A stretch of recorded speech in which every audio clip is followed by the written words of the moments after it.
A former HISD middle school teacher is facing mounting legal troubles tonight.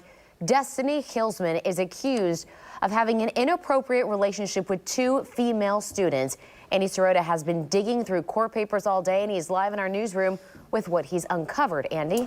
Daniela, Destiny Hillsman is no longer working at HISD's Holland Middle School. The 25-year-old educator is accused of having an inappropriate relationship with two girls, a 13 and 14-year-old. According to court papers, Hillsman kissed and texted both girls, telling the 14-year-old at one point that she was her soulmate. In her statements to police, Hillsman also telling investigators that she professed her love to the 13-year-old and bought her a ring so they could have matching ones, telling her in a text message, quote, "I'm always with you forever." Also, according to court papers, Hillsman believed the 13-year-old was, quote, her person, and that if anyone ever found out about the two of them, she would look bad because she's an adult and the 13-year-old is a child.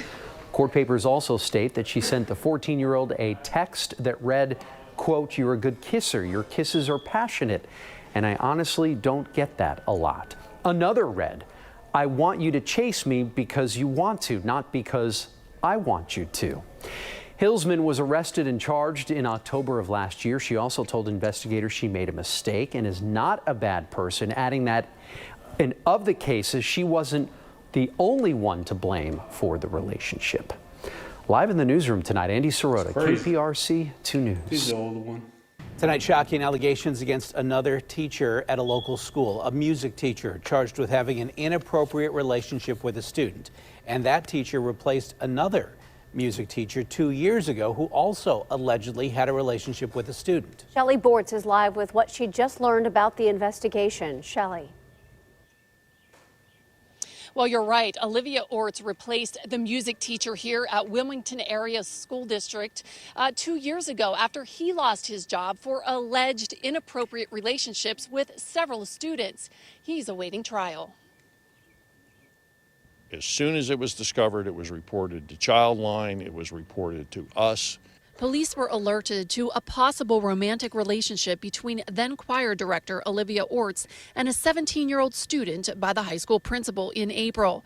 The month-long investigation, police say, turned up a treasure trove of evidence to support the claim, including text messages, a love letter, and overnights here at Orts' home while her husband was out of town. He believed that it was an adult male that she was having a relationship with. She told him it wasn't what he thought, what certainly turned out to be accurate, and she ended up admitting that the letter was from a female student. On May 5th, police executed a search warrant on the Orts home and confiscated a cell phone and iPad. Police say the two continued to communicate and exchanged 100 messages during a 2-day period last week until they got caught. The two of them exchanged over 100 surreptitious communications using a music app so nobody would discover it. We went to Orts' parents' home in Hermitage where she is staying and knocked on the door. Her father greeted us. Is she home? She's home. She's no comment. Okay, would you like to make a comment, sir? Not at all.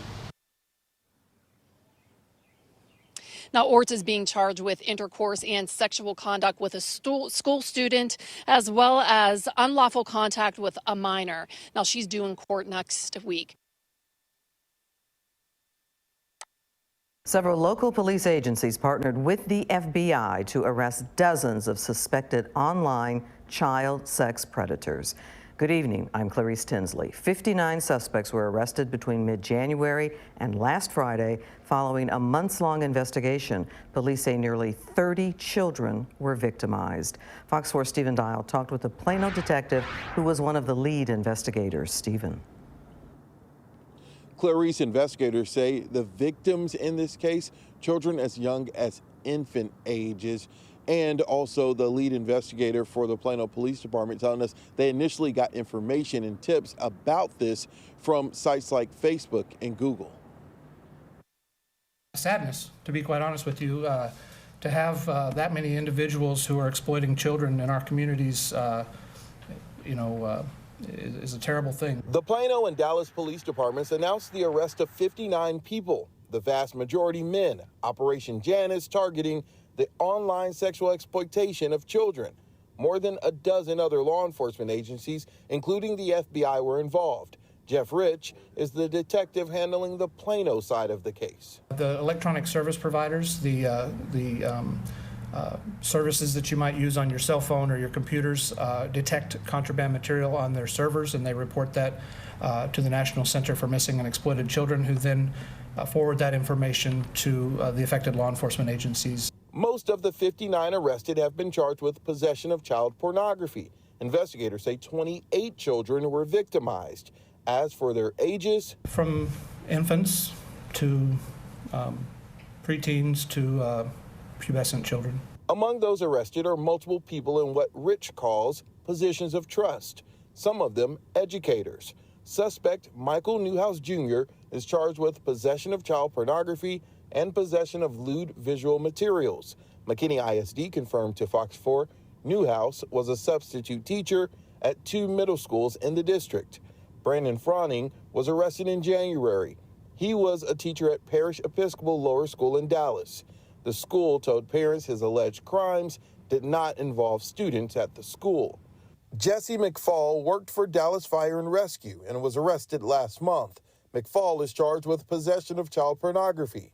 The name of the mission, Janus, comes from Roman mythology and the two-faced God who looks to the future and the past. We see the worst of society, the darkness in society, and to be able to shine a light into that darkness and rescue these children, I think, is hugely important. A majority of the arrests in this operation happened in the state of Texas, but the detective told us that one was as far as Alaska.